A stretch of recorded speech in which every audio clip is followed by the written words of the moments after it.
대표적 사역이 북한 인권에 관련된 사역을 하고 계십니다. 북한 정의연대 대표로 계시는 정베드로 목사님, 오늘 북한 인권 증진 및 북한 내지 사역의 실제에 대한 말씀을 해주실 텐데요. 현장 사역이시기 때문에 저희들에게 많은 기도의 제목 동시에 또 우리 북한을 바라보고 헌신해야 될 많은 안목을 열어주실 것을 기대합니다. 들으시는 중에 많은 질문하실 내용도 기억하셨다가 질의응답 시간에 우리 귀한 시간을 이어서 가지도록 하겠습니다. 목사님 강의 부탁드립니다. 목사님, 네, 감사합니다. 예, 저 우리 목사님 교리 환영과 감사의 박수 한번 드리면 좋겠습니다. 목사님 네, 감사합니다. 감사합니다. 환영합니다. 네, 네, 화면 공유를 제가 하면 될까요? 예, 예. 네, 네, 만나서 반갑습니다. 저는 오늘 강의를 맡게 된 정베드로 목사입니다. 저는 현재 북한 정의연대라고 하는 Justice for North Korea 북한 정의연대 대표이고요. 그리고 북한 정의연대는 이제 비종교적, 비정치적, 비영리적 단체이지만 저희 대부분의 회원들이 이제 크리스천 성도님들입니다. 그래서 저희가 2018년도부터 자카르 코리아라고 하는 우리 단체 산하에 북한에 박해받는 사람들을 위한 모임 자카르 코리아가 설립되어서 코로나 전까지 활동했는데 이제 코로나 이후에 다시 한번 기도 중에 활동을 계획 중에 있습니다. 그리고 저는 현재 합동교단의 총회 세계선교회 선교사로 있고 현재 북한 지부장을 맡고 있습니다. 오늘 제가 이제 우리 기성교단에서 통일선교원 강의를 몇 년째 하고 있는데요. 오늘 강의는 조금 변화된 현재 북중 국경 지역 또 현재 북한의 인권의 상황을 조금 뒷부분에 업데이트를 했습니다. 그래서 약간의 그 강의안과는 조금 다른 내용이 일 수도 있는데 거의 다 맥락은 같습니다. 그래서 여러분들이 궁금한 사항은 또 나중에 질문해 주시면은 제가 또 리포트 하도록 하겠습니다. 오늘 기성교단 통일선교원 우리 목사님, 장로님, 또 권사님, 안수집사님 뵈니까 너무 부럽고 또 반갑습니다. 저희가 속한 합동교단은 지난 108회 총회에서 대전 새로남교회에서 우리 합동교단 안에도 통일선교 전문기관을 설립하자고 하는 헌의안이 발의되어서 가결이 되었습니다. 그런데 또 감사하게도 헌의안이 가결된 이후에 이제 기관으로 설립될 수 있도록 이제 저희가 내년 총회 규칙안이 통과하기 위한 준비 모임이 시작돼야 되는데 벌써 그 준비위원장님이 이제 선정이 됐고 또 전문위원이 약 19분이 12월 달에 이제 위촉이 되고 임원회가 구성되어서 조금 이제 활달한 좀 활동을 점진적으로 할 수 있게 되어서 참 감사드리고 그 배경에는 늘 감사드리는 것은 우리 북한사역 목회자 협의회 그리고 또 여기 우리 한국교회 통일선교 교단 협의회에 감사를 드립니다. 우리 사무총장님, 이상택 목사님 비롯해서 여러 연합하여 합력한 우리 교회 공동체가 있었기 때문에 저희 합동교단이 큰 또 일을 할 수 있게 되어서 너무 감사의 말씀을 드립니다. 저는 북한 인권이 복음 통일에 하나님께서 주시는 굉장히 어, 큰 주제이다라고 생각을 하고 있고 지금까지 달려왔습니다. 간단히 뭐 여러분들 성경 말씀 보고 늘 아시지만은 아주 간략하게 제가 북한 인권을 하는 성경적 의미에 대해서 말씀을 드리면 뭐 다 아시는 말씀이지만 하나님께서는 인간을 만드셨을 때 하나님의 모양과 형상대로 만드셨고 창세기 1장 26절 30절에 하나님께서 인간을 만드실 때에 하나님의 인격, 하나님의 모양, 하나님의 형상대로 사람을 만드시고 그 가운데 가장 먼저 주신 권리가 바로 하나님을 섬기고 하나님의 백성으로서 하나님을 예배할 권리입니다. 그래서 하나님을 섬기고 예배하며 하나님의 백성으로 살 권리가 바로 천부적 권리이고 이게 바로 인간에게 주신 하나님의 권리다라고 성경에 나와 있고 그리고 인간의 권리 중에서 또 의무라고 할 수 있는 게 출애굽기 20장 2절에도 애굽에서 종되었던 이스라엘 백성을 빼내었을 때 하나님이 그들을 빼내신 목적은 너는 나 외에 다른 신들을 내게 있게 하지 말지니라. 그래서 하나님께서 종된 세상 그 권세로부터 구출해 냈을 때에도 역시 하나님이 인간에게 주신 권리 그 의무는 하나님을 예배하고 하나님을 섬기는 권리입니다. 그래서 이것이 이제 성경에서 나오고 있는 중심적인 천부적 인권 사상이라고 할 수 있겠고요. 또 신약에 와서 이제 예수님께서 우리에게 주신 첫 선포된 말씀도 내가 너희에게 온 목적은 가난한 자를 부유케 하고 눈먼 자를 보게 하고 눌린 자를 자유케 하고 박해받는 자를 자유케 하려고 하신 그 예수님의 첫 선포가 있었습니다. 그래서 예수님께서도 오셔서 가난하고 억눌리고 천한 자들에게도 복음이 선포될 수 있도록 하나님이 하셔서 예수님이 이제 정말 그 제가 말씀을 많이 묵상하는 내용인데 진리를 알지니 진리가 너희를 자유케 하리라. 이게 디모데전서 2장 4절 말씀에도 있습니다마는 그 인권 중에서 가장 저는 좀 중요한 권리, 모든 권리가 중요하지만 알 권리라고 생각합니다. 우리가 알아야만 믿음은 들음으로, 들음은 그리스도의 말씀으로 난다라고 했는데 하나님의 말씀, 복음의 진리를 알면 그 진리가 우리를 자유케 하거든요. 뭐 나중에도 말씀드리겠지만은 북한 안에는 그러나 이 진리를 알 권리가 원래부터 박탈당하고 있고 또 복음의 이 진리 외에는 자유가 참 자유가 없죠. 그래서 예수님이 오신 목적은 첫 하나님이 사람을 창조하신 그 목적을 하나님을 예배하고 하나님을 섬길 수 있는 그 권리를 예수 그리스도의 십자가와 복음 안에서 바로 회복된다는 이 진리, 이것이 굉장히 중요한 복음적 인권이라고 할 수 있겠습니다.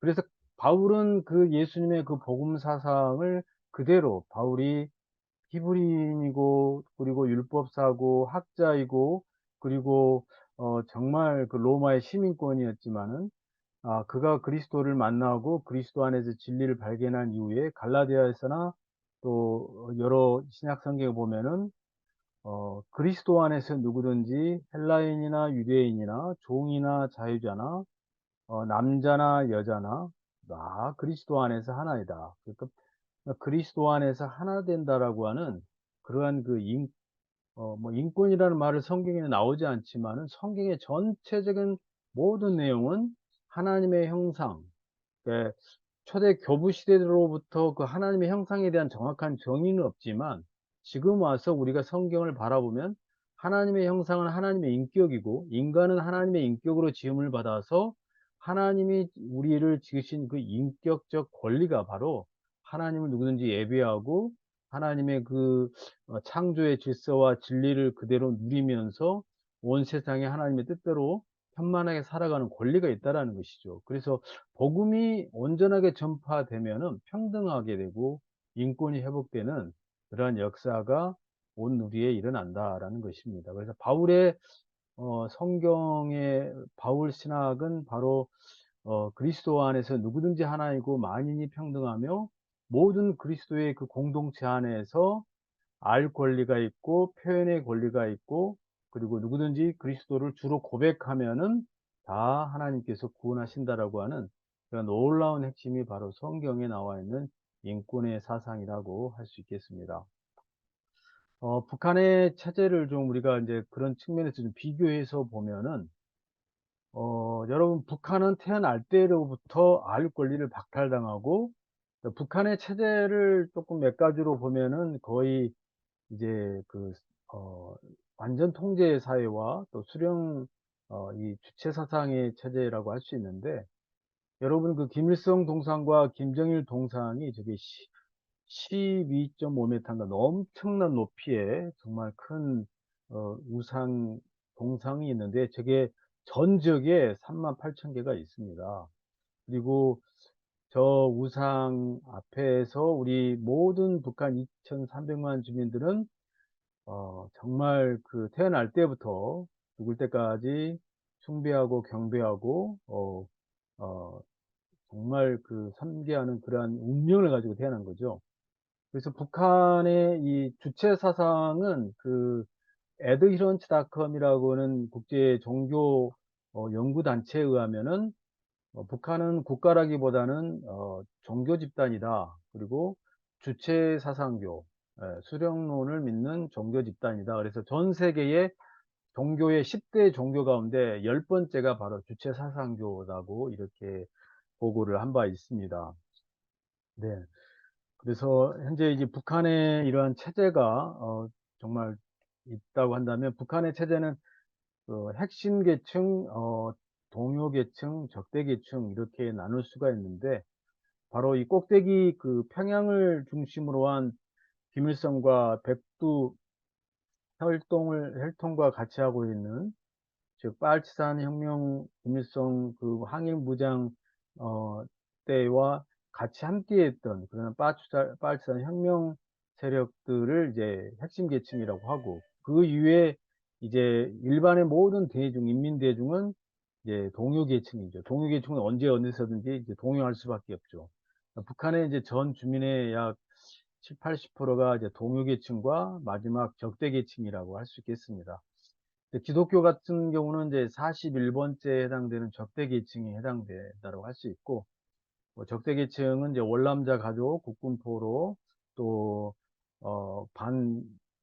정파분자, 또, 그러한 자들이 바로 적대 세력이라고 할 수 있겠습니다. 그래서 북한의 체제는, 어버이 김일성 당 중앙을 기초로 하여서 모든 인민 대중과 당이 하나 일체가 되어서 유기적으로 연결되어 있다.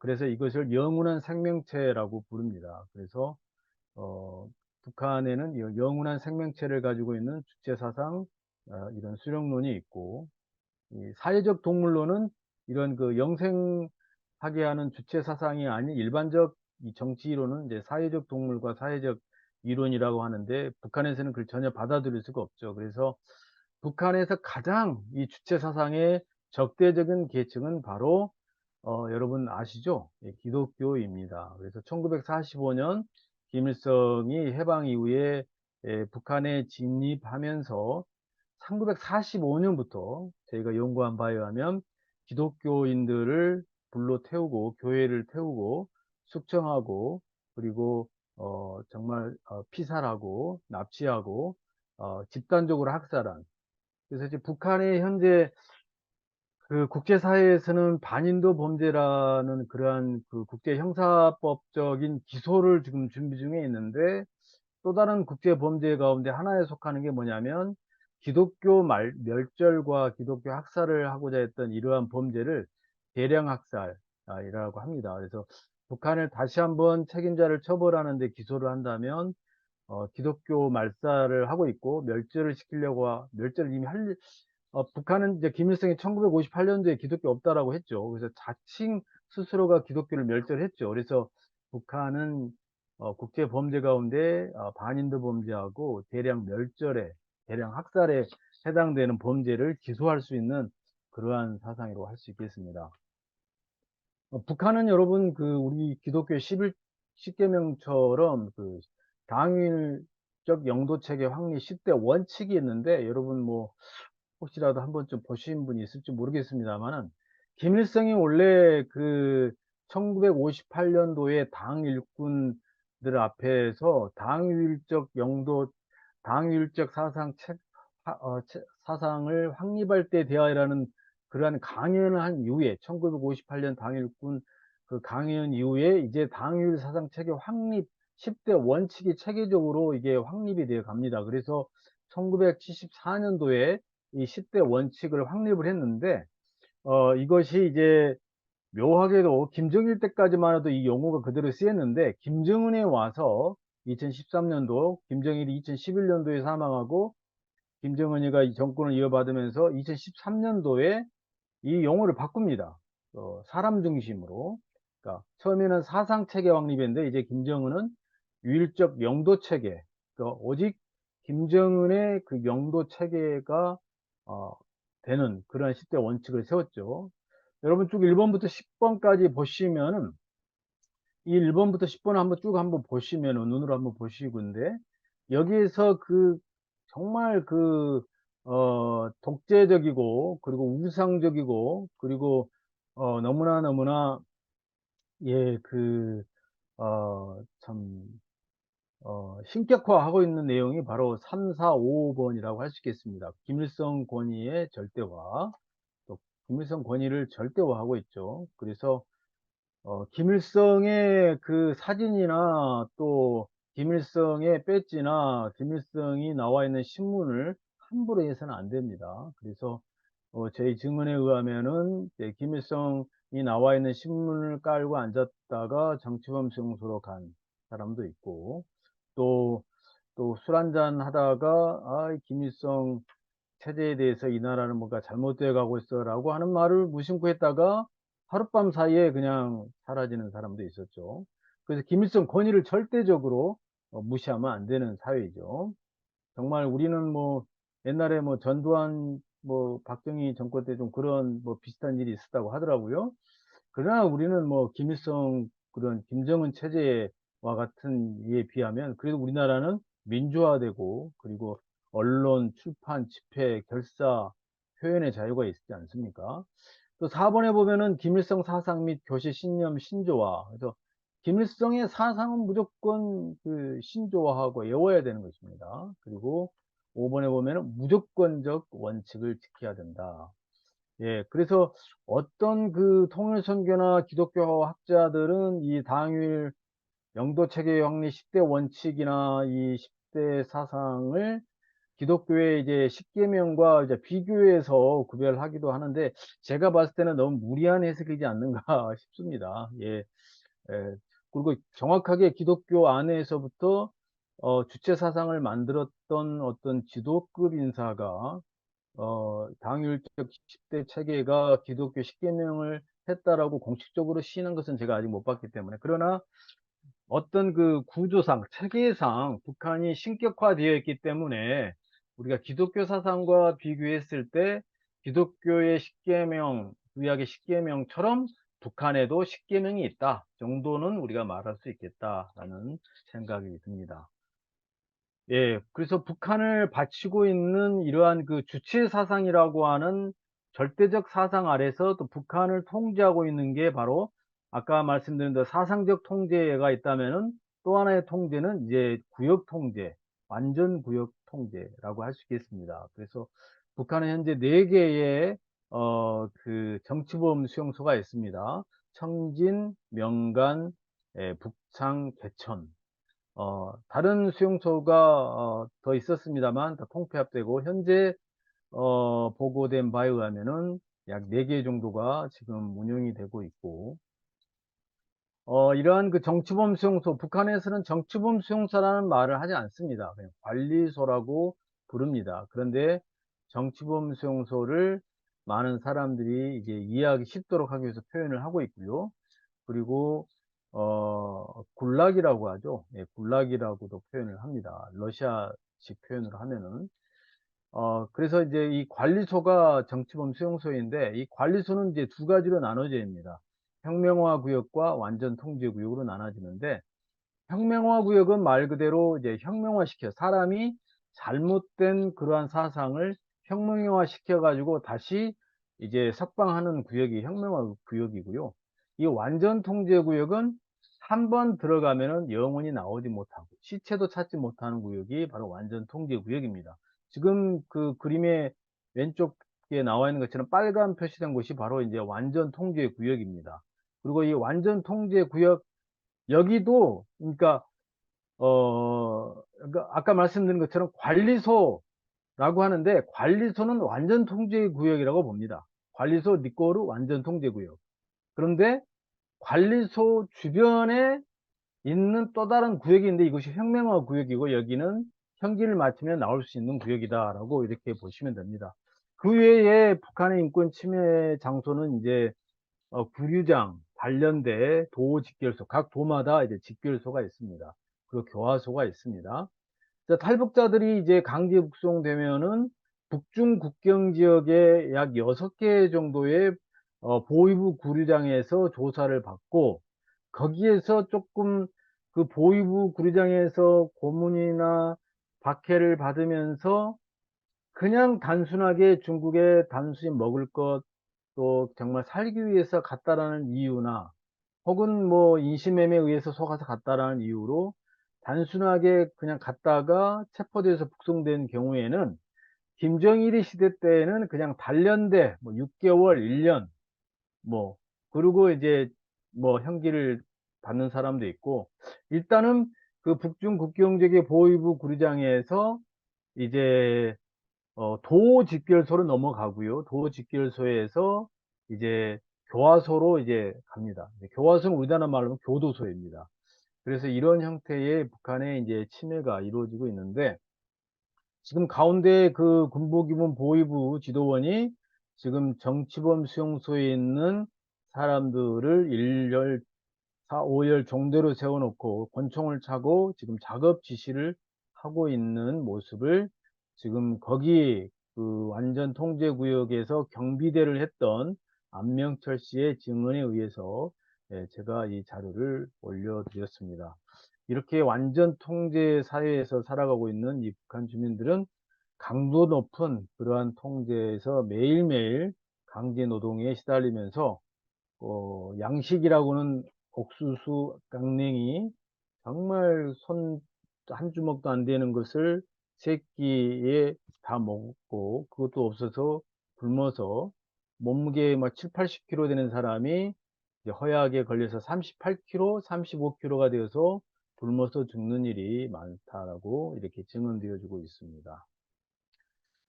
예, 북한의 인권의 문제는 이렇게 그 완전히 통제된 저러한 북한의 통제 구역과 북한의 전 주체 사상과 저러한 북한의 완전 통제 사회를 탈북한 탈북자들에 의해서 이제 북한의 인권 문제가 알려졌습니다.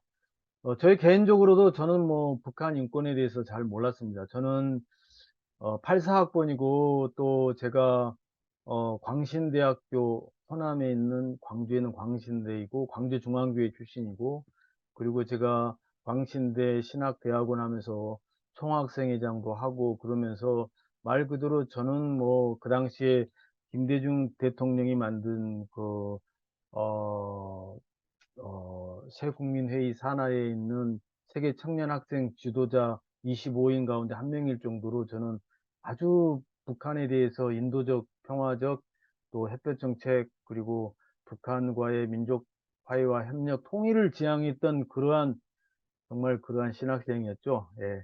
그러다 저는 이제 1997년도에 이제 안수를 받고, 그리고 당시는 이제 싱글이었지만 특수 사정 때문에 안수를 받고 1998년도에 이제 중국 연용성 대련이라고 하는 곳에 가서 언어 학원에서 랭귀지 코스 이제 중국말을 배우면서 중국 대륙 한족 대학생 선교의 목적으로 저는 선교를 시작을 했었습니다. 그런데 90년대 말이니까 그 당시에 김일성이 사망한 이후에 북한은 배급 체제가 끊어지고 북한에 300만 명이 굶어 죽는 그런 아사 시기였습니다. 그래서 제가 공부를 하면서 동북 삼성에 우리 조선족들이 살고 있는 마을과 북중 국경 지역으로 탐방을 다니면서 저는 이제 탈북자들, 어린이들, 꽃제비들, 여성들을 만나면서 북한의 실태를 알게 됐습니다. 그리고 북한의 그 인권이 뭔지 조금 알게 됐습니다.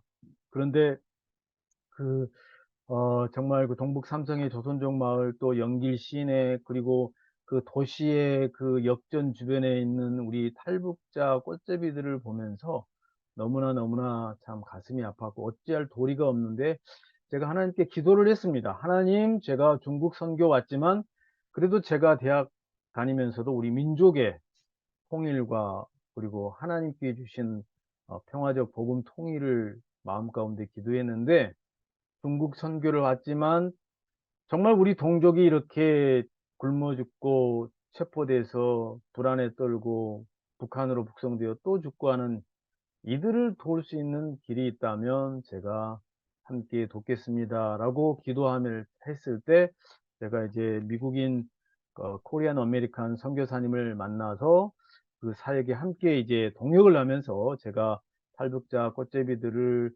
쉘터를 통하여서 먹여주고 재워주고 같이 살고 또 도망 다니고 하면서 이제 그 탈북자들을 이제 좀 안전한 곳으로 이제 인도하는 과정에 특히 이제 임산부 여성들 두 여성이 있었는데 곧 출산을 앞두고 있었기 때문에 중국 병원에 데려가기 위해서는 이제 보증인도 필요하고 신분증도 필요하고 여러 가지 수속이 불안한 수속을 밟아야 되고 또 임산부 여성들도 북송되면은 여러분 뭐 강제 낙태를 당합니다. 또 그리고 그 참 증언에 의하면은 주사기로 낙태를 시키고 또 널뛰기로 조국을 배반한 이 정말 이 조국을 배반하여 더러운 중국 놈의 씨를 배워왔다 그래가지고 이 박해라는 너무너무 입에 담기 어려운 박해를 하기 때문에 그 두 명의 임산부 여성을 구출하기 위해서 이제 한국 대사관과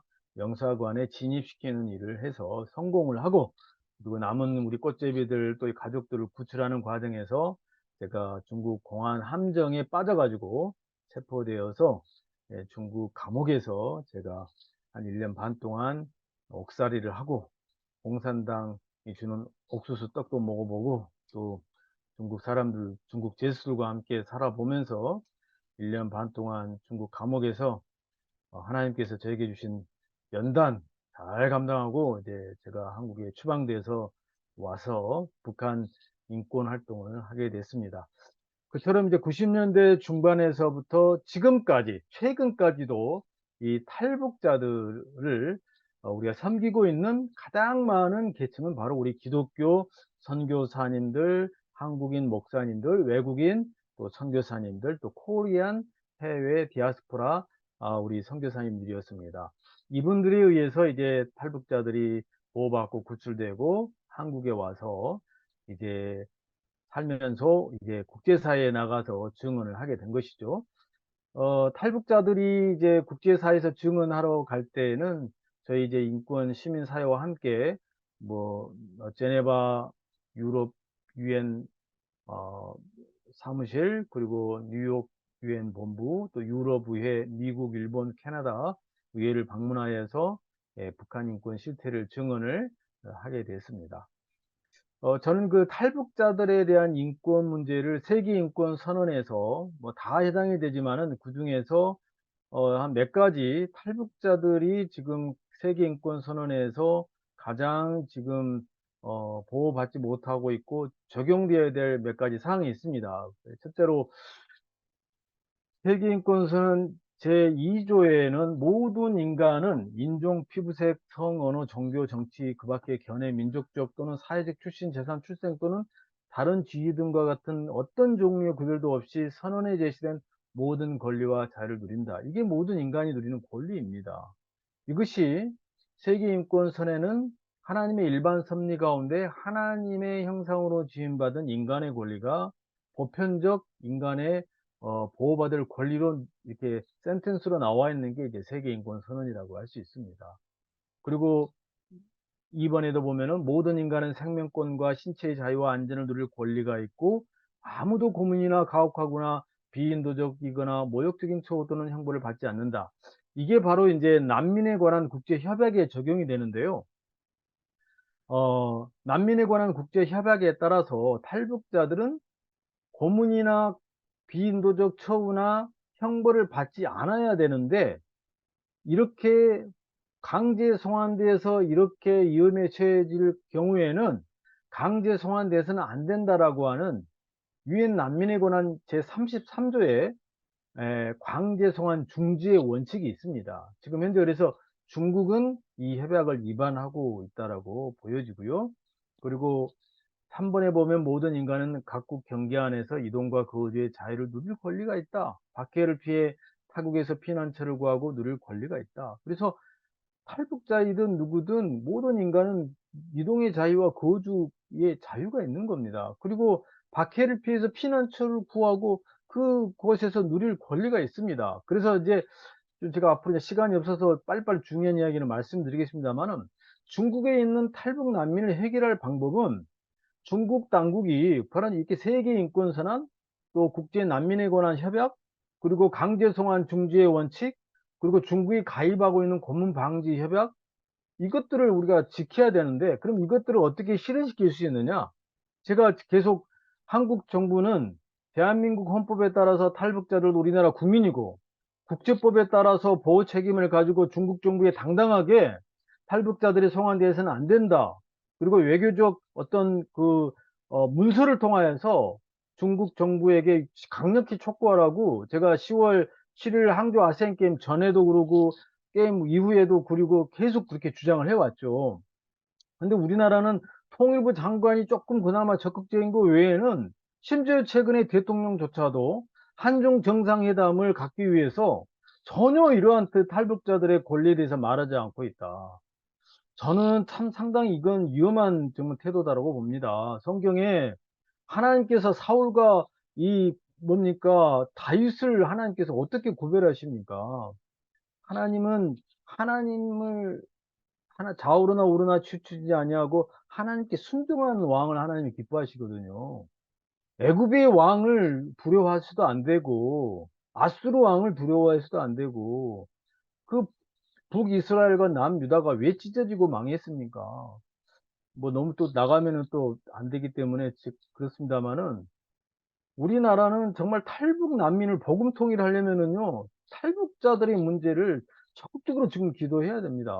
엊그제 합동교단 통합교단은 뭐 교단장이 탈북자들의 강제 송환 중지하고 정부가 하도록 촉구했는데, 이런 부분은 우리 정말 복음 통일하려면 너는 말 못하는 자 모든 고독한 자의 송사를 위하여 입을 열고 끌려가는 자 압박당하는 자 멍에에 잡혀 있는 자를 우리가 풀어줘야 되는데 저는 이번 한국 교회가 너무 조용한 것 같아서 마음이 안타깝고요.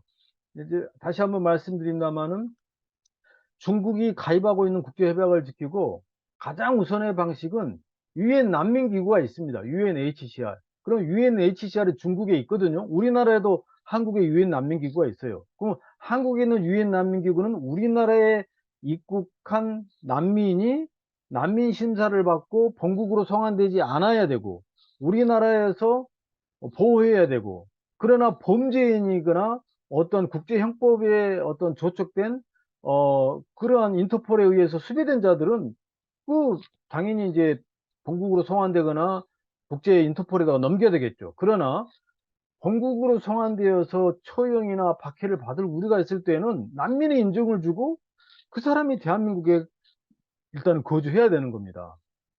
그것을 이제 유엔 난민기구가 그 보호 차원에서 이렇게 해야 되는 거고 우리나라 그 이민심사국에서도 그 권리를 지켜야 되는 거. 그러면 중국에 있는 유엔 난민기구는 탈북한 탈북자에 대해서 난민지위를 심사하기 위해서 접촉을 해야 되는데 이걸 중국 당국이 지금 유엔에다가 기부금을 너무 많이 내고 있기 때문에 중국이 유엔 난민기구에 대해서 활동을 못하게 하고 있고 탈북자들의 문제에 대해서 개입을 못하게 하고 있습니다. 그러면 이걸 또 어떻게 해야 되느냐? 유엔 난민기구가 중국 눈치 보지 말고 유엔 본부에서 유엔 난민기구 유엔 본부에서 심사 조정관을 파견해 가지고 중국 당국과 협상을 해 가지고 왜 중국 안에 있는 유엔 난민기구가 제것을 못하니까 유엔 난민기구 본 심사 그 본부에서 조정관을 보내서 중국과 해야 되는데 이제 저희들이 이제 국제 캠페인을 이걸 해야 될 이제 그러한 이제 타이밍이 왔다라는 걸 말씀을 드립니다. 그래서 우리가 성경적으로 탈북 난민을 통하여서 그들의 인권을 좀 보호하고 중국에서부터 또 우리나라가 정말 이런 일에 적극적으로 할 수 있도록 좀 기도 부탁드리겠습니다. 지금 현재 이제 제가 아까 말씀드린 대로 이제 유엔을 통한 탈북자들의 그 증언을 통하여서 북한 인권이 알려지고 국제사회가 관심을 갖게 되는데, 그러나 뭐니 뭐니 해도 법위로 제정되고 기구가 만들어져야 되는 겁니다. 예, 그냥 말로만 떠들고 막 눈물만 흘리고 캠페인만 한다고 그게 해결이 안 되잖아요. 그럼 저희 같은 시민사회나 기독교 NGO들은 믿을 수 있는 게 정말 하나님께서 해주실 그 능력과 그 하나님께서 역사하실 그것을 바라보고 그리고 이 국제법에 따라서 국제 협약에 따라서 우리도 같이 움직여야 되는 거예요. 우리가 기도만 하고 그냥 말로만 하고 그냥 뭐 몸으로만 떼쓴다고 해서 될 일이 아니라 세상의 그 모든 법과 원칙과 일반적인 그런 룰을 우리가 가지고 세상을 움직여야 된다 이겁니다. 그러면 북한 인권을 개선하기 위해서는 우리는 유엔이라고 하는 국제 기구를 움직여야 되는데, 이 유엔 놀라운 일이 뭐냐면 유엔 안에서 한 나라에 전쟁이 일어나지 않고 있는 한 국가를 대상으로 인권조사위원회를 설치한 데가 일어난 겁니다. 즉 북한이라고 하는 한 나라에 대해서 유엔 인권 결의안이 2005년부터 결의안이 되었는데 2013년도에 와가지고, 물론 저희 NGO가 탈북자들과 함께 이런 일을 노력했지만 유엔에서 북한의 인권 문제를 조사하자 해가지고 북한 인권조사위원회를 설치한 것입니다. Commission of Inquiry on Human Rights in DPRK, 줄여서 COI라 그럽니다. 이걸 하나님께서 2013년도에 설치하시도록 섭리하셨습니다. 그리고 감사하게도 1년 뒤에 제25차 유엔 인권이사회에서 이 COI의 리포터에 의해서 북한의 인권을 국제 범죄 4가지 가운데 한 가지인 북한의 인권을 반인도 범죄라고 규정을 했습니다. Crime Against Humanity. 그래서 이 COI의 조사에 의하면은 북한의 인권이 카테고리가 이렇게 나눠져 있습니다. 사상과 표현과 종교의 자유침해, 또 차별정책, 또 주거 이전의 자유침해, 식량권이나 생명권 관련 침해. 이 부분에서 북한이 최근에 이제 군사 위성 발사를 또 올렸잖아요. 북한이 핵실험과 미사일 발사 실험을 하는 그러한 모든 그러한 그 돈과 자산이 국민들과 인민들에게 쓰여지도록 해야 되는데, 그러지 못해서 이러한 북한의 식량권과 생명권, 인권 침해가 일어나고 있다라고 보고서에 명시를 했고요. 이번에 군사위성 그 발사 실험하는 것이 바로 그 얼마짜리인지 아십니까? 12조입니다. 12조. 10억 달러. 예. 그렇게 엄청난 돈을 쏟아부으면서 지금 북한 주민의 인권이 박탈당하고 있다고 할 수 있고요. 네, 북한의 자의적 구금, 납치, 강제 실종, 고문과정, 정치범 수용소 카테고리로 UN COI가 이것을 분류해서 조사를 했고, 2014년도에 보고서에서 자, 북한의 인권은 반인도 범죄자다. 그리고 이 반인도 범죄자는 국제형사법에 따라서, 국제법에 따라서 국제형사재판소에 기소해야 된다. 그래서 이렇게 권고를 합니다. 책임자 규명과 처벌. 그리고 이 북한, 쉽게 말하면 김정일과 김정은을 국제형사법에 따라서 법으로 기소하자는 겁니다. 그리고 국제형사소추 대상은 유효기간이 만료 없이 끝까지 소추한다라고 하는 것이 이게, 그래서 해년마다 유엔 인권이사회와 유엔 총회 결의에 의해서 북한의 반인도 범죄자를 국제법에 따라서 기소해야 된다. 그리고 책임자를 처벌해야 된다. 이것이 계속 올라오고 있고, 이제 이게 문제가 뭐냐면 이걸 유엔 안보리에서 결의를 하고 유엔 안보리의 결의에 따라서 집행을 해야 되는데, 유엔 안보리에 있는 5개 상임이사국 가운데 중국과 러시아가 이걸 늘 틀어잡고 이제 반대하고 있습니다. 이게 또 아까 말씀드린 것처럼 또 하나의 그 유엔 난민, 중국 내 유엔 난민 기구의 역할을 잘할 수 있도록 하는 그런 숙제, 그리고 유엔 상임이사국인 중국과 러시아가 북한의 반인도 범죄를 기소할 수 있도록 태도를 바꿔가는 또 어려운 과제, 이것이 바로 이제 우리의 앞으로 남은 숙제이고요. 아무튼 그럼에도 불구하고 2014년도에 COI가 북한의 인권을 반인도 범죄로 규정한 다음에, 자, 범죄자를 기소하기 위해서는 어떻게 해야 됩니까? 법정에 세워야 되고, 법정에 세우려면은 증거를 갖춰야 되고, 증거 능력을 갖추어야 되기 때문에, 자, 북한 정권이 붕괴되든 또 통일 이후에 북한의 반인도 범죄자를 기소를 해야 되는 그러한 과제를 앞두고, 또 아니면은 북한을 벗어난 제3국에 있는 북한의 반인도 범죄 가담자를 기소하기 위해서는 이것을 철저하게 증거 능력을 갖추고 자료를 수집하고 기록하고 연구하는 현장 사무소가 있어야 된다.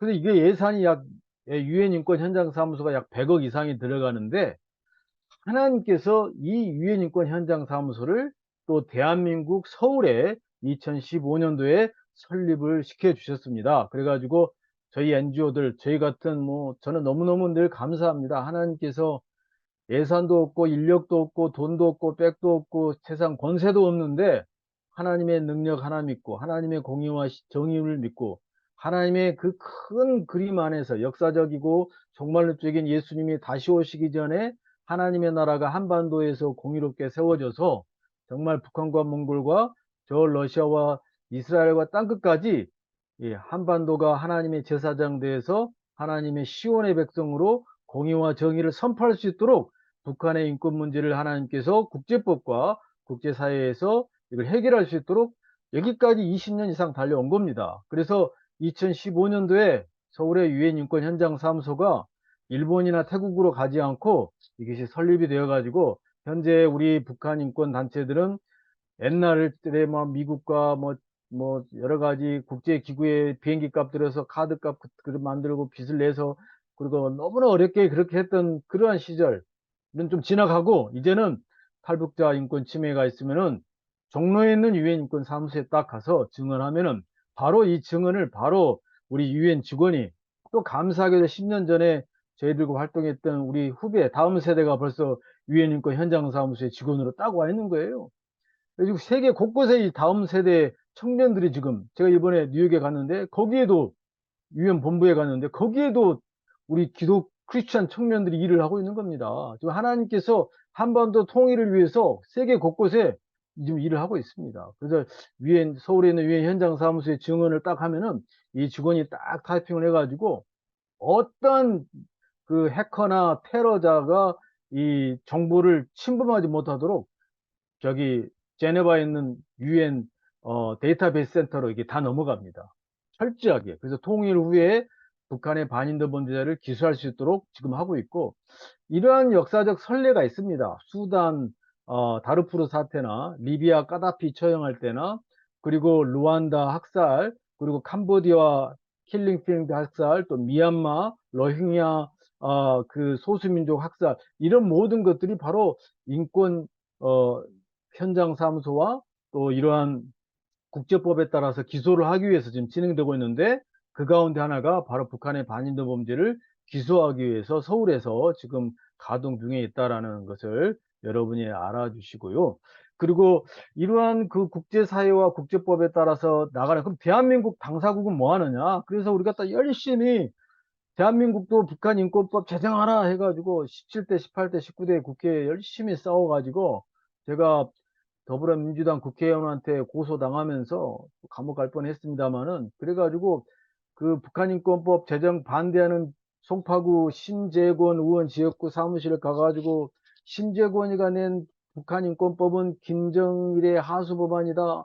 김정일 지원법안이다. 막 데모를 하고 그 지역구를 막 우리가 막 돌면서 했더니 나중에 이제 6차 핵실험이 한 방 터지고 나서 정신 차렸는지 북한인권법이 2016년 3월 2일 날 저녁 11시 20분에 제정이 되었습니다. 할렐루야, 감사합니다. 하나님께서 열심히 북한의 인권을 위해서 공의롭게 해 나갈 때 하나님이 이렇게 역사하시는 현장을 우리가 알 수 있었습니다.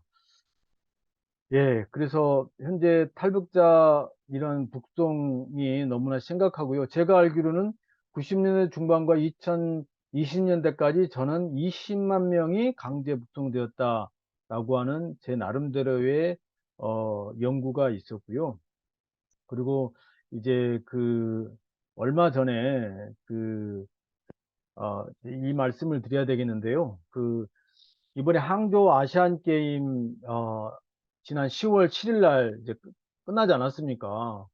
9월 17일 날 개막해가지고 그런데 항저우 아시안 게임 전에 코로나 기간 동안에 약 3년 반 동안에 체포된 탈북자들이 약 2,500에서 600명 됩니다. 그런데 다른 단체들은 아직도 2,000명이 남아있다 그러는데 제가 알고 있는 정보에 의하면은 그 탈북자들이 이제 코로나 기간 동안은 옥류되어 있다가 계속적으로 그 코로나 이제 팬데믹 끝나면서 북한으로 계속적으로 북송이 되었다라고 보고 있고, 항저 아시안 게임이 시작되면서 약 600명이 남아 있었는데 10월 7일 날 폐막되고 10월 9일 날 전격적으로 600명이 군사작전 하듯이 북송이 되었습니다. 정확하게 우리가 파악을 했고요.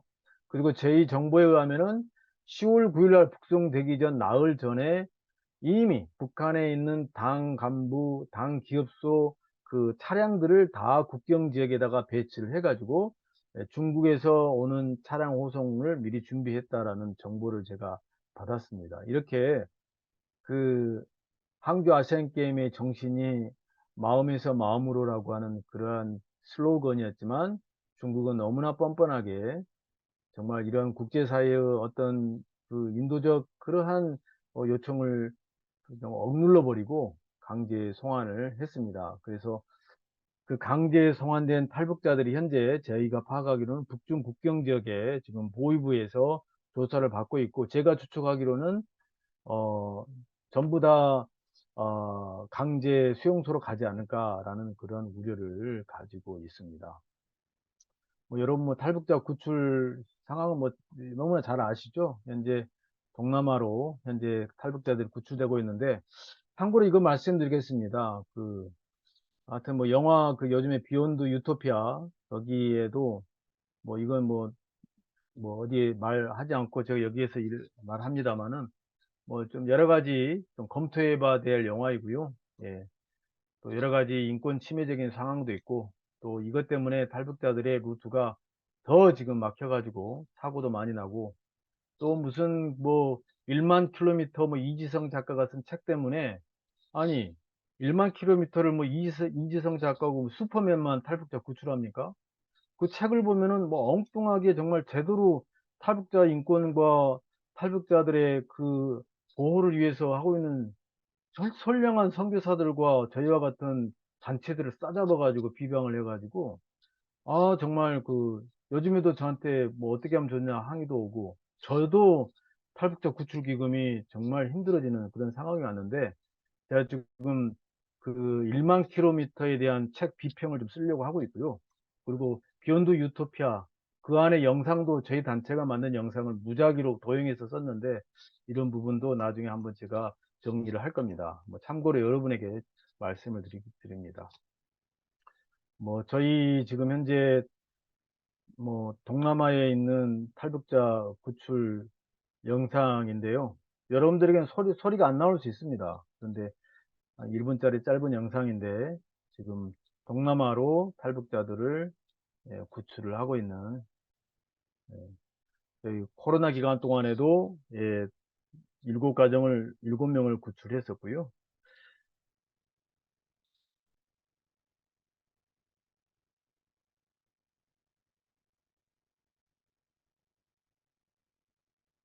예, 그래서 아까 설명해 드린 것처럼 탈북자들은 현장 난민으로 바라보고 북송돼서는 안 된다라는 거 아까 말씀드렸고, 대한민국은 보호 책임을 가지고 탈북자를 보호하고 구출을 해야 됩니다. 여러분들께서 관심 가져주시고, 또 한국 교회, 우리 기독교인들이 복음 통일을 위해서 탈북 난민의 문제를 함께 기도해 주시고 노력해 주시면 고맙겠습니다. 북한인권법 제정 배경은 아까 뭐 말씀드렸으니까 넘어가도록 하겠습니다. 북한인권법 주요 사항도 간단하게 말씀드리면, 북한인권법 안에는 북한인권기록센터가 있어가지고 북한인권 하나원에 오는 탈북자들을 통해서 북한인권 기록을 해가지고 북한인권 기록보존소가 있는 법무부로 넘겨서 북한인권 가해자들의 자료를 축적하고 있고요. 그리고 또 하나는 통일부 안에 북한인권재단을 설치하자는 것인데, 지금 야당이 북한인권재단 이사를 추천하지 않아서, 법은 7년 전에 만들어졌는데 재단 이사는 아직도 추천되지 않아 가지고 지금 지연되고 있는 상황입니다. 세 번째 이게 기도 제목입니다. 그리고 외교부에는 이제 북한인권 대사가 가동이 되고 있고요. 예, 북한인권법은 남북인권 대화와 인도적 지원도 들어가 있습니다. 그런데 야당이 지금 재단 이사들을 추천하지 않고 있는데, 정말, 예, 정말 이재명을 비롯한 그쪽 동네 사람들 정말 인권적으로 정신 차렸으면 좋을 것 같습니다. 예, 예. 그래서 이제 북한 인권 개선을 위한 기도 제목이고요. 정치범 수용소 해체, 또 신앙의 표현의 자유, 그리고 탈북난민 강제 북송 중지, 그리고 탈북자 구출, 예, 그리고 중국에서 안전한 이동할 수 있도록 늘 기도해 주시고, 강제 억류된 선교사님들, 김종국, 김국기, 최충길 선교사님이 석방되어야 남북 간에 올바른 인권 대화가 이루어질 수 있다. 저는 이제 기도 제목이 하나님, 저 북한에 억류된 선교사님들이 송환되고 석방됨을 통하여서 남북이 비로소 대화와 정말 영원히 정말 다시는 흔들릴 수 없는 남북 간의 평화가 오게 해달라고 이렇게 이제 기도하고 있습니다. 예, 그래서 함께 국제사회와 교회가 함께 기도해 주시길 바랍니다. 제가 최근에 했던 활동 사진 좀 설명해 드리겠습니다. 이제 왼쪽 위에서부터 설명드리겠습니다. 시계 방향으로 설명을 하겠습니다. 이 왼쪽 위는 제가 지난 11월 초에 엊그제 2주 전에 탈북자 6명 피켓을 들고 있는 분들이 바로 이번에 600명의 북송된 사람들의 피해자 가족들, 그리고 제 아내인 이제 이한별, 이제 제 아내는 현재 국가인권위원회 인권위원이면서 통일부 북한인권 증진위원인데, 오빠가 2009년도에 강제 북송돼서 정치범 수용소에 있습니다. 이런 코로나 팬데믹 이전에 북송 피해자 가족들, 그래서 6명 피해자 가족들하고 태영호 의원하고 또 김태훈 변호사, 또 NGO들에서 11명이 뉴욕을 갔습니다. 그리고 뉴욕 북한 대표부 앞에서 지금 강제 송환 중지, 박해 중지 캠페인과 시위를 했었고요. 그리고 이제 오른쪽 제일 위에는 이번에 로버트 킹 북한 인권 특사 이후에 7년 만에 가동이 시작된 줄리 터너를 만나가지고 북한 인권 그리고 탈북자 강제 송환 실태에 대해서 앞으로 협력하기로 저하고 같이 기념 촬영을 했습니다. 다른 분들도 함께 촬영하고, 그 다음에 오른쪽 제일 아래는 미셸 박 스틸이라고 하는 미 하원 공화당 의원인데, 이분은 할아버지가 평양이고 할머니가 이제 신우주, 조부모들이 이제 월남자 가족이에요. 그래서 이분은 아주 적극적으로 중국에 대해서 강제 송환에 대해서 앞으로 적극적인 성명서 그리고 대중 협상에서 이 문제를 다뤄 나가겠다라고 하는 그러한 또 운운을 했고요. 그 다음에 왼쪽 제일 아래는 뉴욕에 있는 우리나라 주 뉴욕 한국 대표부 공간을 빌려 가지고 뉴욕에 와 있는 외교 대사 직원들을 대상으로 아까 말한 6명의 강제 북송 피해자 가족들이 증언을 했습니다. 이 증언을 하고 나서 바로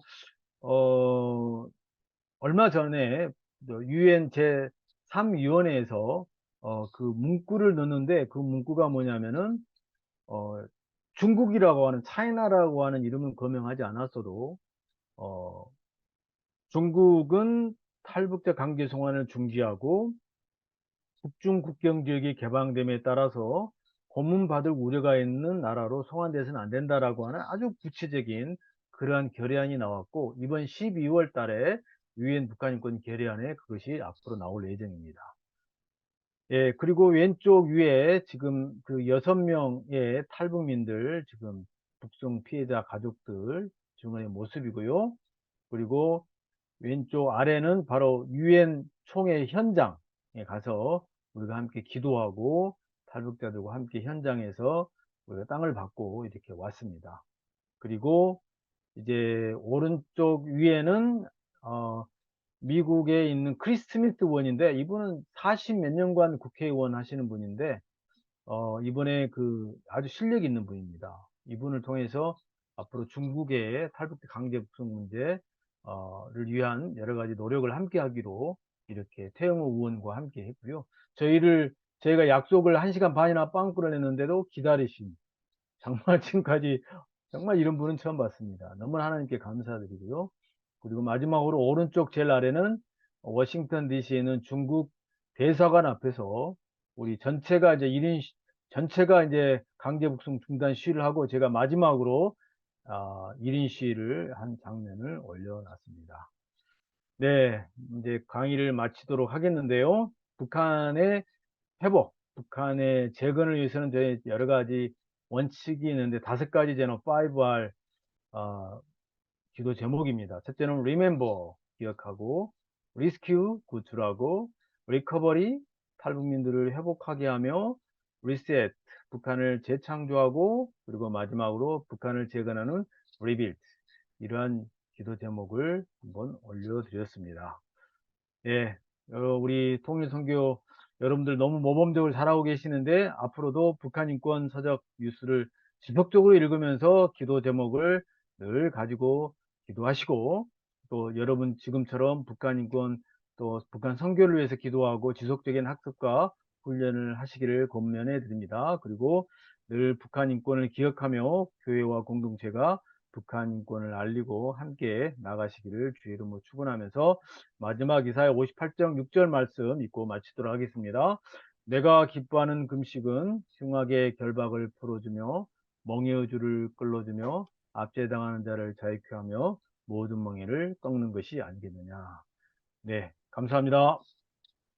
목사님 1시간 정도 강의해 주시고 또 들으셨다시피 현장에서 늘 많은 사역을 감당하고 계시기 때문에 목사님께 감사와 또 응원의 마음으로 우리가 박수 드리면 좋겠습니다. 목사님 감사합니다. 예. 감사합니다. 예, 이 시간부터 한 30분 정도 여러분 질의응답이 좀 있으시리라 생각을 합니다. 현장에 대한 사역이라든지 또 추가적으로 목사님 언급이 하신 부분 외에 또 궁금하신 점이 있으시면 손들기 기능 이용해 주시면 제가 질문할 기회를 드리도록 하겠습니다. 질문 드리겠습니다. 예, 박영현 집사님. 예. 잘 들었습니다. 감사합니다. 그리고 열심히 고생하십니다. 지금 교재 중에서요. 장애 유일 정령 유일적 영도 체계 확립의 10대 원칙은 2013년 걸 적게 놓으신 것 같은데 2021년에 수정되었습니다. 그리고 첫 번째 줄에 사상의 사회적 일생활하는데 일색화가 교정돼야 될 것 같습니다. 네네네, 잘 알겠습니다. 네, 네, 2021년도에 수정됐다라는 그것이 있다라고 저도 기억하고 있습니다. 네네, 그걸 예, 잘 반영하도록 표지로 하겠습니다. 쓰려면 그 2021년 걸 올려야 될 것 같아서요. 예. 네, 2가지 질문을 드리겠는데요. 여러 가지 말씀 잘 들었습니다. 중국의 인권 탄압 사례하고 북한의 인권 탄압 사례하고 그 질적 양적 차이에서 어디가 더 심한지 그러한 중국이 유엔 인권위원회니까 위원회 말을 들을 것 같든지 즉 북한 인권 문제를 제기했을 때 목사님의 견해는 어떻게 생각하시는지 좀 여쭙고 싶고요. 2번째로는 통일이 되면 유엔 인권위원회에서 기소를 해서 처벌할 것이라고 했는데 좋습니다. 도둑 같은 날이 오리라고 이제 굳게 믿고요. 목사님 생각에는 통일의 그날이 언제쯤 올 것 같은지 대략적으로나 계시받은 게 있거나 과학적으로 분석된 것이 있거나 혹은 예측된 것이 있다면 말씀해 주십시오. 예, 예, 목사님 질문 감사합니다. 네, 음, 저는 이제 탈북민들의 입장에서 보면은, 어, 탈북민들이 이제 탈북 후에 중국에 와서 살면서 말씀하시는 것은, 정말 먹고 살 수 있는 그러한 자유, 그리고 신분증만 있으면 중국에서 살겠다라고 하는 분들이 대다수의 탈북민들의 증언입니다. 그리고 심지어 강제적으로 인신매매에서 팔려간 탈북 여성들이라 하더라도 그 아이를 낳고 사는 여성들이 정말 임시 체류증이라도 있고 안전하게 살 수 있으면, 물론 최근에 임시 거류증을 줘서 안전하게 한다라고 하지만 최근에는 임시 거류증이 있어도 북송된 분들이 있었습니다. 그래서 결론적으로 말씀드리면 중국 내 인권과 북한 내 인권을 비교하자면 북한 내 인권이 너무나 과학하고 끔찍하고, 예, 중국의 인권과는 정말 많은 차이가 있다라고 이렇게 보여집니다. 그리고 중국의 인권이 이제 개선되도록 하기 위해서 그 UPR이라고 하는 Universal Periodic Review라고 하는 4년 반마다 열리는 중국의 저기 유엔에서의 보편적 경례 검토 제도가 있는데, 예, 이러한 그 국제적 그 기구를 저희가 활용해서 중국의 인권이 변화되도록 하는 노력을 하고 있다라는 말씀을 드리겠습니다. 그리고 현재 그 통일, 이제 제가 좀 어려운 용어입니다만은 중국이나 한국이나 뭐 북한이나 그 유엔 회원국이라고 하면은 꼭 지켜야 될 룰이 있습니다. 그건 뭐냐면 보호 책임이라고 있습니다. 그 보호 책임이라는 것은 2005년도에 나온 용어인데 Responsibility to Protect, 그래서 R2P라고 그러는데, 그 보호 책임은 이제 세 기둥으로 나눠져 있습니다. 첫 기둥은 뭐냐면 자국민을 보호할 책임이 있다라는 것입니다. 자국민이 정말 국가로부터 보호받을 책임이 있다. 그 제1기둥입니다. 제2기둥은 그 현재 자국민을 보호하지 못한 국가에 대하여서 국제사회가 그 나라의 국민을 보호할 책임이 있다. 그래서 지금 현재 북한의 COI를 통하여서 북한 반인도 범죄를 기소하려고 하는 이유가 바로 이 두 번째 기둥에 해당됩니다. 그래서 자국민을 보호하지 못하면 국제사회가 보호할 책임이 있다. 세 번째 기둥은 뭐냐면 바로 이제 그 첫 번째 기둥과 두 번째 기둥도 되지 않을 경우에는 세 번째 기둥은 바로 국제사회가 유엔군에 의해서 무력으로 진압하여서 국민들을 보호해야 된다라는 것입니다. 한반도 상황은 현재 이 첫 번째, 두 번째 기둥이 잘 가동되지 않고 있는데, 이건 제 개인적인 앞으로의 방향과 느낌입니다. 언젠가는 이 두 기둥과 세 번째 기둥이 함께 가동되어야 될 시기가 오지 않을까. 그래서 아까 박용환 목사님이 질문을 하셨는데, 언제 통일이 되어서 이 두 번째 기둥과 세 기둥이 가동될까라는 저는 개인적인 그런 소망이 있고요. 언제 그러면 통일이 이루어질까라고 하는 계시는 받은 적은 없습니다. 그러나 제가 느낌상, 그리고 제가 북한 인권 하면서 어떤 목표와 목적을 가지고 한다면 향후 10년이 굉장히 중요한 시기이다. 그 향후 10년이라고 하는 시기는 왜 그렇게 잡았냐면은, 첫째로 김정은이 이후에 4대 독재 세습이 과연 가능할까? 김주애라고 하는 또 다른 아들을 세습으로 한다? 저는 거기에 대해서 의구심이 들고, 다음에 두 번째로는 전 지구적 환경이, 지구 생태계가 거의 불안하고 불안전하고 상당히 요동치고 있습니다. 그래서 북한도 지구 온난화와 지구 기후 이상과 그 여러 가지 요인에 의해서 북한도 저렇게 고립되게 살 수만은 없고, 중국도 북한을 비호만 할 수 없는 그러한 때가 오지 않을까. 그래서 지금 ICC, 사실은 국제형사재판소 제소는 지금 상황으로는 어렵기 때문에 아까 말씀드린 대로 제3기둥 혼합재판소를 가동하고, 예, 유엔이 그러한 것들을 긍정해주는 그러한 상황으로 갈 수 있도록 기도하면서 준비해야 된다라고 좀 생각을 하고 있고, 10년 동안 앞으로 기도하면서 우리가 통일을 함께 준비해 줄 것을 믿고 함께 나갔으면 좋을 것 같습니다. 네, 감사합니다. 또 다른 질문 있으시면 질문하실 수 있는 기회를 드리도록 하겠습니다. 목사님, 혹시 추가 보충 설명이 조금 가능하시면 예. 북한 인권재단 통일부, 그 다음에 북한 인권 국제협력대사 외교부서 간에 정치권의 호응이 약하고 특히 야당, 그 부분에 대한 말씀을 하셨는데요. 어떤 그런 부분에 대한 좀 의사를 모으고 좀 여론화시키며 또 통과시킬 수 있는 그런 활동이 국내에서 좀 체계적으로 하신 영역이 있으시면 그럼 추가 설명을 좀 부탁을 드리겠습니다, 목사님. 네, 일단 북한 인권 대사는 지금 이신화 고려대학교 교수님이 이제 하고 계시는 여성이시고요.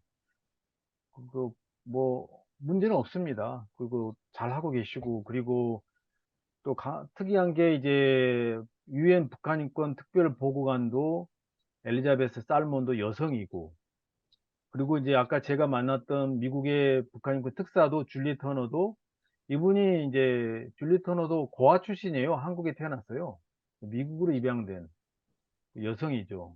그래서 현재 이 북한 인권 문제 가운데 여성의 인권, 사실은 우리나라에 온 대한민국에 입국한 7, 80%가 또 여성이지 않습니까? 그래서 참 특이하게 유엔과 미국과 한국의 대사가 여성이라는 것이 좀 특이하고 북한 여성의 인권이 좀 중점을 받고 있다 보고요. 북한 인권 재단, 저는 사실은 이제 북한 인권법 제정 운동을 뭐 2008년, 9년부터 해왔었고, 그리고 이제 16년도에 법이 제정되도록 노력을 했는데, 제정된 이후에 이제 북한 인권 재단 설치가 되지 않고 있고, 그 예산이 원래 한 250억 정도가 이제 반영이 돼야 되는데, 그 북한 인권법안은 그 야당이 주장하는 인도적 지원이나 북한과의 대화, 인도적 협력, 이 모든 내용을 다 담고 있는데도 야당이 그 재단 이사를 추천하지 않고 있습니다. 이런 부분에 대해서 어, 저도 계속 기도하고 있습니다. 이제 이걸 어떤 종교나 어떤 좌우 어떤 뭐 정치 정당을 떠나서 북한 주민의 생존과 북한 인권 개선을 위해서 야당이 직무유기하고 있는 북한 인권 재단 이사 추천을 위한 범국민적 운동, 뭐 교회가 참여하는 걸 포함해서 해야 된다라고 하는데 올해까지 뭐 코로나도 있었고 여건이 되지 않아서 또 내년에 또 총선이 있어가지고 이걸 하게 되면 또 정치적 운동으로 비춰질 수 있을 것 같고 내년까지 조금 고민하면서 좀 기도 중에 있습니다. 예, 감사합니다. 또 추가 질문 또 있으시면 말씀해 주시죠. 우리 이송영 권사님. 네, 이소영 권사님요. 네. 예, 권사님. 네, 네. 교육 자료하고 저희가 가지고 있는 교육 자료하고 약간 많이 좀 보기가 어려웠는데요. 그중에 2015년에 종로에 유엔 북한 인권사무소가 있다는 걸 저는 오늘 처음 알았습니다. 예, 그런데 진짜 그 북한에 대한 자행되는 인권 범죄를 조사하고 있다고 기록되어 있는데요. 이런 부분에 대해서 지금 15년이면 상당히 10년은 안 됐지만, 어찌됐건 그 기간 동안에 저희 남한에 이런 북한에 대한 인권 범죄에 대해서 국민적으로 이렇게 뭐라고 그러나 캠페인이나 뭐 이렇게 보여지는 것들을 본 적이 없거든요, 저는. 예, 예. 그래서 계속 인권 범죄에 대한 조사만 계속 하고 있고, 그 부분에 대해서 뭐 본 책임자 제소를 위해서만 쓰는 자료로만 연구하고 있다는 건지 아니면 이 연구소에서 실질적으로 하고 있는 일이 뭘까 저는 좀 예, 예. 궁금해요. 예. 그리고 네네. 탈북민을 직접 만나야 되지 않겠습니까?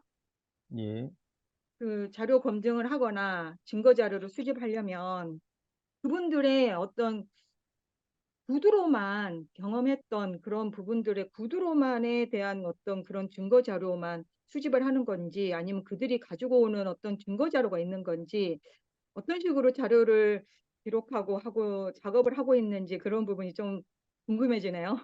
네네. 좋은 질문 감사합니다.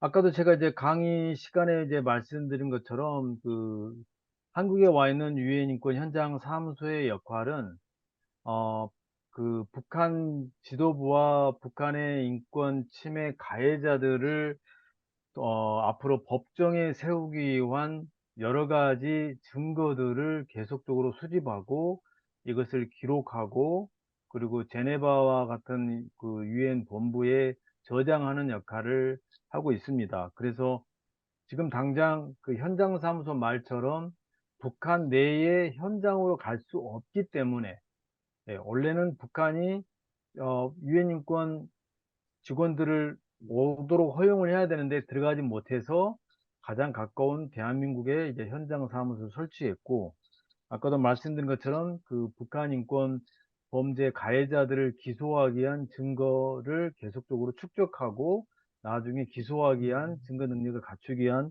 역할을 하고 있습니다. 그리고 탈북민들은 일단은 피해자들이 자기의 이제 일단은 이제 구술에 의해서 증언될 수밖에 없고요. 그리고 그 구술된 증언들이 한 사람이 아니라 지금까지 이제 계속 데이터베이스에 누적되어 오잖아요.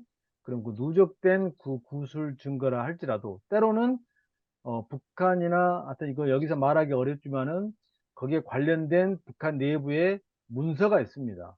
문서 증거 자료도 있고 그리고 녹음된 파일도 있고요. 또 최근에는 북한의 그 위성을 통한 현장 접근을 하기도 하고 있고요. 네, 그런 역할들을 보이지 않게 하고 있습니다. 그래서 증거를 계속 갖추고 있다는 다양한 방법으로 하고 있다라는 말씀을 드리고, 그리고 이제 왜 이게 국민들에게는 알려지지 않느냐라고 했는데, 말씀하신 것처럼 이제 북한 그 10여 년 전에 그 유엔 북한인권 조사위원회가 설립된 것 자체도 내년이면 10주년인데 그것도 놀라운 뉴스인데 아직도 그걸 모르고 있고, 또 COI 보고서대로 그것을 프로세스를 밟아가기 위한 현장 사무소가 있다는 것도 모르고 있죠. 굉장히 이것도 충격적인 사실입니다. 그래서 COI 위원장이 이제 마이클 컵이라고 호주 대법관인데, COI 10주년을 맞이해서 우리가 다음 주에 북한 인권 현인 국제 대화를 다음 주에 서울에 사는데 그 COI 위원들이 이제 다음 주에 서울에 다 집계를 합니다.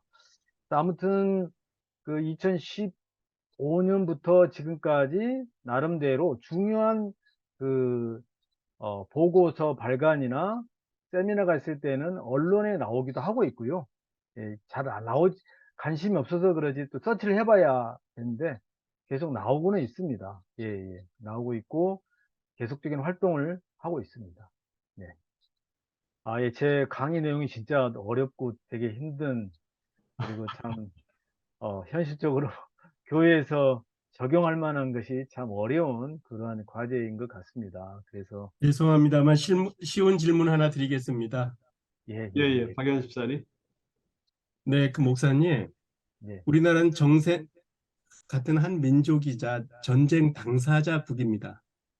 예, 그리고 지금 70년간, 거의 70년간을 전쟁과 평화를 공진시켜 오고 있는 상태입니다.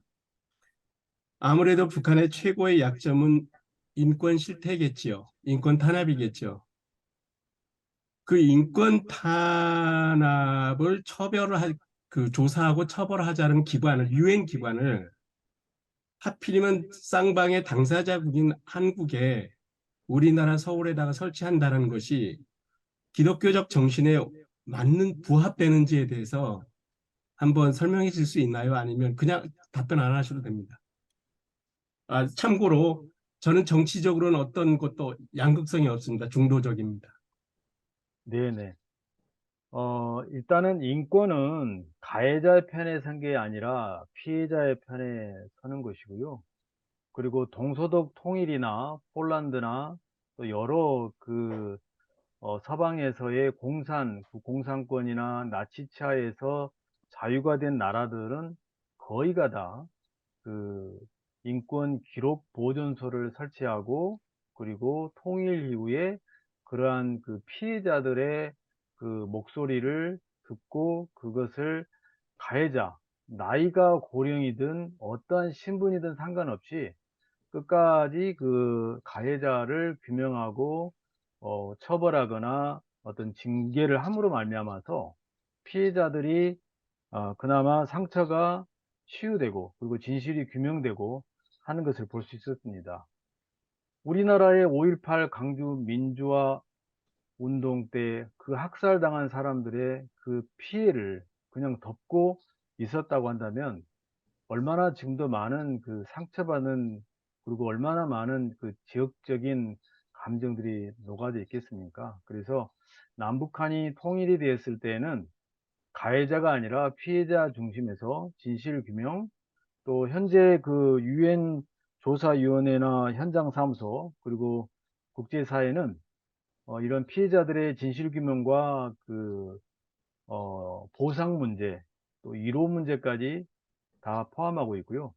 또 그 북한의 그 인권 침해 가해자들을 규명하고 처벌하기 위한 노력을 쉽게 말하면 북한의 자유권 개선이라고 하는데 이 자유권 개선만이 아니라 북한 주민의 먹고 살고 행복할 권리인 사회권 개선도 함께 국제사회가 함께 하고 있고 서울 현장에 유엔 인권 현장 사무소가 들어와 있는 것은 바로 북한 인권 현장 사무소를 유엔 가입국인 북한이 그 결의안 대로 따라주지 않고 있기 때문에 대한민국이 아니더라도 태국이나 일본이나 다른 나라에 갈 수 있었지만 그러나 대한민국이 가장 현장에 접근성이 있고 탈북민 3만 5천 명 피해자가 있기 때문에 이렇게 있게 된 것입니다. 네, 감사합니다. 혹시 또 추가적인 다른 또 질문 있으신가요? 네, 구윤혜 아, 목사인데요. 예, 질문 하나 예, 예. 드리겠습니다. 저기 우리 그 김국기 그 김정욱 최춘길 선교사님 요즘 좀 상황이 어떤지 혹시 소식 들으신 게 좀 있으신지 궁금하고요. 혹시 이제 90년대 중후반 그리고 2000년대, 2010년대 그리고 그렇게 이제 구분해서 한 10년 단위로 북한의 이제 그 특별히 저희는 이제 기독교인이니까 종교의 자유라든지 또 핍박이라든지 요 상황들을 비교해 볼 때 이제 나아졌다 안 나아졌다 이렇게 한 뭐 90년대, 2000년대, 2010년대부터 지금까지 한 30년 정도 이렇게 간단하게 좀 얘기해 주시면 도움이 될 듯 싶습니다. 네, 현재 김정우, 김국기, 최충길 선교사님은 제가 좀 비밀스러운 이야기이기 때문에 자세한 이야기는 말씀을 못 드리겠고요. 잘 생존해 계십니다. 그리고 좀 걱정스러워서 제가 가지고 있는 정보로 김정욱 선교사의 생사 확인을 한다라고 제가 언론에도 보도를 했는데 올해 초까지만 해도 북한에서 생존해 계신다라고 저는 나름대로 정보력을 통해서 파악을 했고요. 그래서 이 부분에 있어서 한국 교회가 북한에 억류된 선교사님들의 석방을 위한 초교파적이고 범교단적인 한국교회 전체의 단일화된 목소리가 필요하다라는 생각입니다. 독일 같은 경우에는 코이노니아라고 하는 초교파적 단일 재단이 동독에 있는 인권 침해를 줄이고 또 프라이카우프라고 그래서 정치범 수용소에 있는 사람들을 돈을 주고 자유를 사게 하는 그런 역할을 교회가 단일 기구를 만들어서 했었거든요. 근데 현실적으로 북한에 억류된 선교사님들을 위한 한국교회의 단일적인 목소리와 움직임이 필요한데요. 뭐 조금 움직임은 있습니다만 기도해 주시기를 바라고요. 그 다음에 북한의 신앙의 자유, 종교의 자유 문제에 대해서 말씀드리자고 한다면 김정일 시대까지만 해도 어땠냐면은 탈북자들이 북송되거나 또 어떤 인권 침해 같은 경우를 국제사회에서 떠들고 했을 경우에 탈북자들의 증언에 의하면 조금 침해가 줄어들거나 가혹한 처벌이 조금 줄어들었다라고 하는 때도 있었습니다. 그리고 이제 김정일이 막바지 그러나 이제 제가 또 다른 보고서 입수에 의하면은 기독교인이랄지 신앙인들을 거의 처형하고 정치범 수용소에 가두라고 하는 보고서도 있었고요. 그런데 김정은 정권에 와가지고 2010년대에 와서 북한 주민들의 증언이나 또 종교의 자유 측면에서 김정은의 시대에 와서 북한의 종교의 자유가 더 탄압받고 있고 북한 인권이 악화되었다라고 하는 증언이나 보고가 많이 되고 있습니다.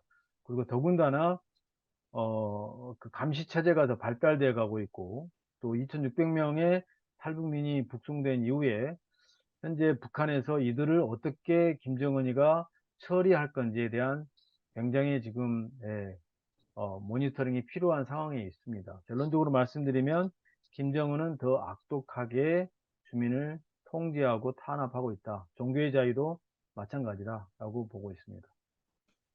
목사님 감사합니다. 혹시 다른 질문 또 있으실까요? 목사님 또 이 부분에 혹시 또 좀 설명을 해주시면 저희가 좀 도움이 될 부분이 있다고 생각을 하거든요. 그러니까 독일이랑 우리랑 좀 다르지만 독일이 독일 모델을 이어나갈 때에 어, 인권 피해받는 사람, 수용소인 사람 석방하는 대가로 어떤 경제적 지원을 또 반대급부로 주기도 하고, 지금 우리 인권운동 또 저기 그 가해자에 대한 증거를 모으고 처벌 위주의 말씀을 해주셨는데요.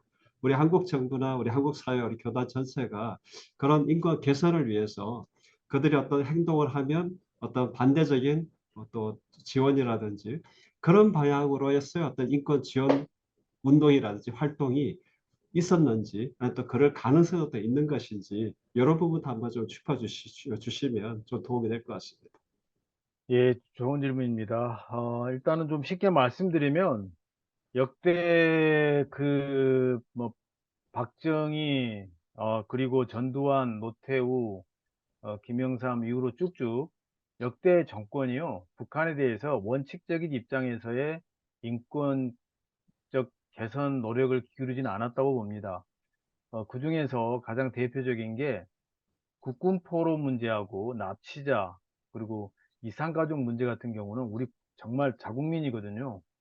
그러면 북한에 대해서 이러한 국군 포로 납치자 또 억류자 문제를 원칙적으로 북한에다가 이야기를 해야 됩니다. 그런데 역대 정부 들어서 굉장히 이런 부분에 노력이 부족했고요.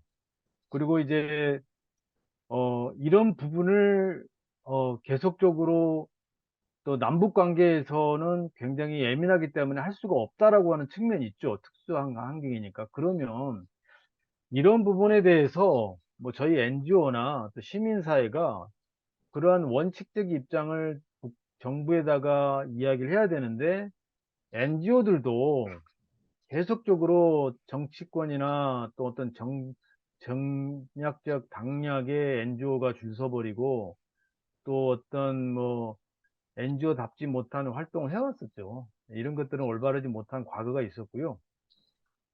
또 이제 사실대로 이제 좀 의견을 내자면은 통일부에서는 원칙적인 입장에서 인권을 말하되 북한과의 대화의 노력과 인도적 교류 협력을 위한 노력을 통일부가 기울이는데, 인권을 외치고 북한의 신앙의 자유 이런 부분은요, 저희 시민사회와 교회가 더 함께 이것에 대해서 나서고 외쳐주는 균형 잡힌 그런 노력이 필요합니다. 전혀 그런데 지금 그 균형 잡힌 노력이 없는 거죠. 지금 누가 우리 한국교회가 그 균형 잡게 북한의 신앙의 자유와 북한의 인권과 우리 자국민 선교사님들을 위해서 어디가 누가 노력합니까? 그러니까 이제 윤석열 정부에서는 인권을 말하고 통일부 장관이 말하면은 보수 뭐 태극기 우파 뭐 이렇게 매도해 버리고, 저도 태극기 우파도 아니고 저도 뭐 좌파도 아니에요. 저는 예수파지. 예. 그런데 여기에 대해서 좀 균형 잡힌, 그러니까 NGO는 NGO대로, 한국교회는 한국교회대로. 그러나 서독교회는 정말 그 니콜라이 교회가 동독 안에서 외치고 신앙의 자유를 했을 때 서독교회가 함께 동독 정부에다가 요구했지 않았습니까? 신앙의 자유를 외치고 정치 분송도 해체하라. 이런 것을 했던 겁니다. 그러면 북한의 지금 주민들이 그런 능력이 있습니까? 그런 여건이 있습니까? 북한 주민들은 말 못하고 통제받고 있잖아요. 그러면 북한의 주민과 북한의 신앙의 자유를 위해서 한국교회가 대신 말하고 외쳐줘야 되는 거죠. 그럴 때 이제 정부가 더 균형 있게 북한에 대해 말을 할 수 있는데, 지금 뭐 정부가 오히려 그냥 열심히 하고 있는 듯한 모습이고, 이런 것이 좀 균형을 잡아가야 되지 않나 싶습니다. 예, 감사합니다. 예, 목사님 여기까지 마무리하도록 하겠습니다. 우리 목사님께 강의와 질의응답 해주신 목사님께 우리 감사함으로 우리 박수 좀 드리면 좋겠습니다. 목사님 감사합니다.